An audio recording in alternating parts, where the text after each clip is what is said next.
안녕하세요. 스토리 너머의 사회 현상을 톱아보는 홈메이드 리뷰입니다. 오늘은 소설 달까지 가자를 통해 코인 광풍이 발생하는 배경을 확인하려 합니다.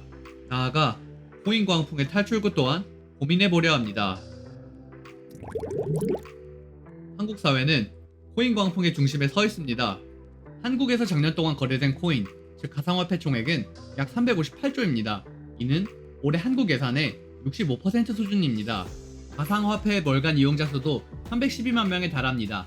한국 인구의 약 6%가 코인 투자에 동참했다는 뜻입니다. 코인 광풍의 배경에는 MZ세대가 자리했습니다. 가상화폐 이용자의 약 60%는 MZ세대입니다. MZ세대는 가계대출, 이른바 영끌을 통해 가상화폐 광풍을 일으키고 있습니다. 일각에서는 코인버블 붕괴를 우려하면서 코인 열차에 탑승한 MZ세대를 비난하기도 합니다. 사람들이 많이 간다고, 국민들이 많이 투자한다고 관심 갖고 보호해야 된다, 이런 거는 저는 생각이 안 듭니다. 잘못된 길로 가면은 잘못된 길로 간다고 분명히 이야기해 줄 필요가 있다고 저는 생각을 하고요. 하지만 MZ세대는 코인 열차에 탑승할 수밖에 없는 상황에 놓여 있습니다. 소설 달까지 가자는 MZ세대가 코인 열차에 탑승하게 된 이유를 조명합니다. 달까지 가자는 흑수저 청년들의 코인 열차 탑승기를 그린 소설입니다.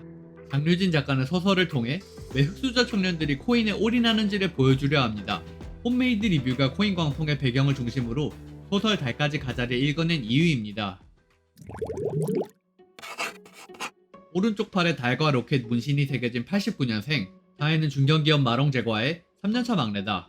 그녀의 주머니는 식후 케이크를 망설일 정도로 가볍다. 연봉 인상률도 물가 인상률을 밑도는 수준이다. 아마도 그녀가 비공채 출신이기 때문일 것이다. 다혜에게는 전세금을 지원해줄 그럴듯한 부모도 없다. 다혜는 이른바 흑수저다. 흑수저인 그녀에게도 코인이라는 마지막 기회가 찾아왔다. 그녀는 이더리움 투자를 바탕으로 2억 원 규모의 자산을 마련했다. 월세 보증금과 1000만원 대출이 자산의 전부였던 1년 전과는 다른 세상이 펼쳐진 셈이다. 다혜는 월세 인생 10년 차다. 그녀의 주거 이주기는 파란만장했다. 다혜는 불법 개조 하숙집과 어느 위치에서도 변기가 보이는 4평짜리 고시원에 거쳐 원룸에 도착했다. 매달 다혜를 괴롭힌 건 월세 고지서뿐만이 아니었다. 학자금 대출 상환 문자는 부지런한 불청객이었다. 그녀의 월급 통장이 이른바 통장이 된 이유다. 회사의 모두가 통장 인생은 아니었다. 공채 출신 직원들은 월급을 저축하면서 자산을 쌓아나갔다. 집을 사줄 수 있는 그럴듯한 부모 덕이었다. 다혜의 출발선과 공채 출신의 출발선이 달랐던 셈이다. 다혜가 흑수저 탈출책을 고민할 수밖에 없던 배경이다. 다혜는 흑수저 탈출책으로 이더리움 300만원치 매수를 택했다. 이더리움 가격이 우상향 곡선을 그리면서 다혜의 삶이 바뀌기 시작했다. 보유한 이더리움의 가치가 4천만원에 다다랐을 때 그녀는 원룸에서 분리형 침실이 딸린 1.1룸으로 이사했다. 이더리움 가격이 달로 향하는 상황에서 다혜는 보유한 이더리움 일부를 팔아 학자금 대출 전액을 상환하기도 했다. 그렇게 다혜는 자신의 출발선을 고쳐나갔다. 다혜는 은상의 제안으로 이더리움 투자를 시작했다. 은상은 능력은 있지만 백은 없는 흑수저다. 은상 또한 비공채 출신이다. 그녀는 경력 신입으로 마롱제과에 입사했다. 은상도 흑수저 탈출을 위해 노력했다. 그녀는 본업뿐만 아니라 부업에도 열심이었다.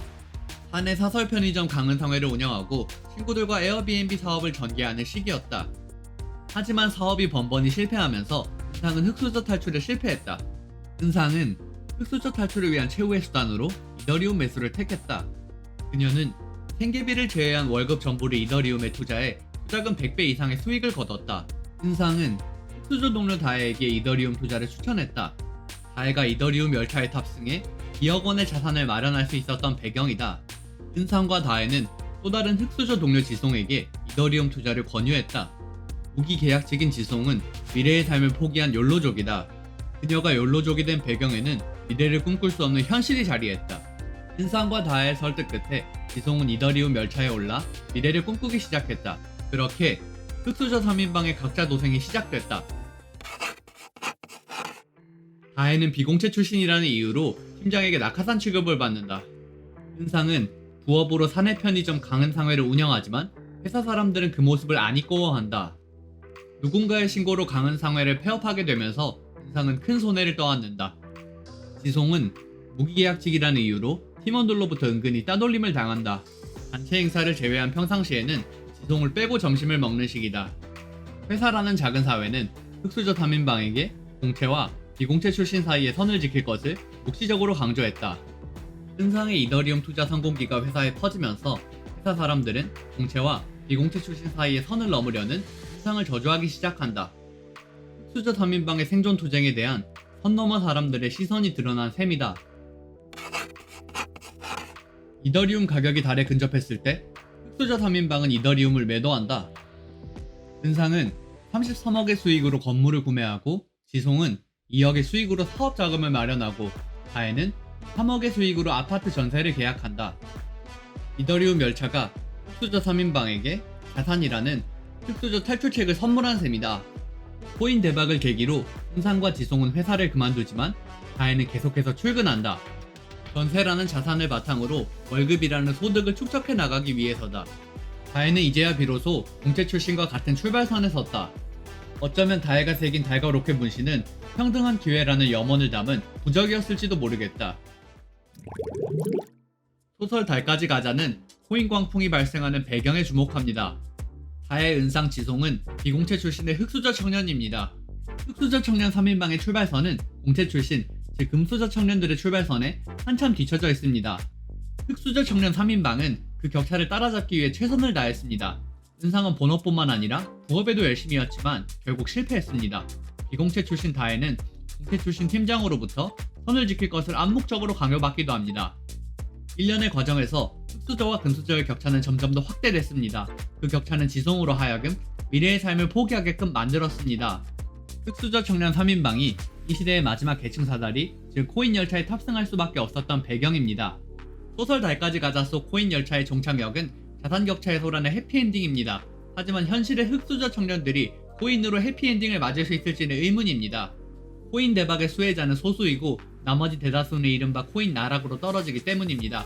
흑수저가 흑수저를 밟고 일어나는 각자 도생인 셈입니다. 우리 사회가 자산 격차 해소를 위한 건강한 대안, 그 코인 광풍의 탈출구를 고민해야 하는 이유입니다. MZ세대의 80%는 자산 격차에 따른 기회 불평등에 분노하고 있습니다. 계층 이동 사다리는 사실상 끊어진 상황입니다. 계층 세습 현황을 드러내는 개천용 기회 불평등 지수는 우상향 곡선을 그리고 있습니다. 상위 20%와 하위 20%의 자산 격차 또한 점차 심화하고 있습니다. 수저색으로 대변되는 계층이 세습되면서 계층 간 격차가 심화하고 있는 셈입니다. 소설 달까지 가자 속 흑수저 3인방이 노력만으로 계층 격차를 극복할 수 없었던 이유이기도 합니다. 수저 격차가 심화되면 시민사회는 공동체 붕괴라는 위험에 직면할 수 있습니다. 최근 발생한 남아공 소요의 배경에는 극심한 빈부격차가 자리합니다. 이러한 비극은 자산격차가 심화하는 한국에서도 되풀이될 수 있습니다. 자산격차 해소가 시대과제인 이유입니다. 경제학자 토마 피케티는 자산격차 해소 방안으로서 기본 자산을 지급하자고 이야기합니다. de classe populaire et de classe moyenne aurait un héritage minimum que je fixe, que je propose, mais c'est juste un exemple, de fixer à 60% du patrimoine moyen, ce qui en France ferait 120 000 euros. 피케티는 증세를 통해 기본 자산의 재원을 마련해야 한다고 주장합니다. 기회의 평등을 완성하기 위해 특정 계층에 편중된 자산을 재분배하자는 뜻입니다. 피케티는 자산을 왜 분배해야 하냐는 질문에는 이렇게 답합니다. 개인이 능력으로 이룬 부를 왜 분배해야 하냐 이런 반발에는 사적 소유, 자산은 경제 시스템을 거친 사회적인 발명품이지 온전히 개인의 노력만으로 재화가 축적된 경우는 없다. 피케티 주장의 배경에는 사회가 각자 도생의 결과물이 아닌 공동체의 합작품이라는 생각, 즉 공화주의가 자리합니다.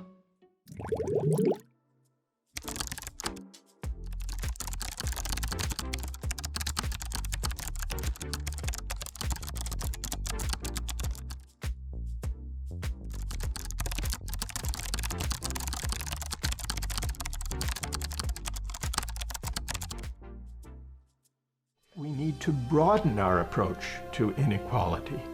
We need to broaden our debate about the meaning of a fair society, to focus not only on individual mobility, but also on creating a sense of community, a sense of solidarity, a sense of obligation for those less fortunate than ourselves. This ethic of community, the sense that we are all in this together, that's the only way to deal with the effects of inequality. 마이클 샌델 교수는 기회의 불평등을 해소하기 위해서는 시민사회가 공화주의 정신을 함양해야 한다고 이야기합니다.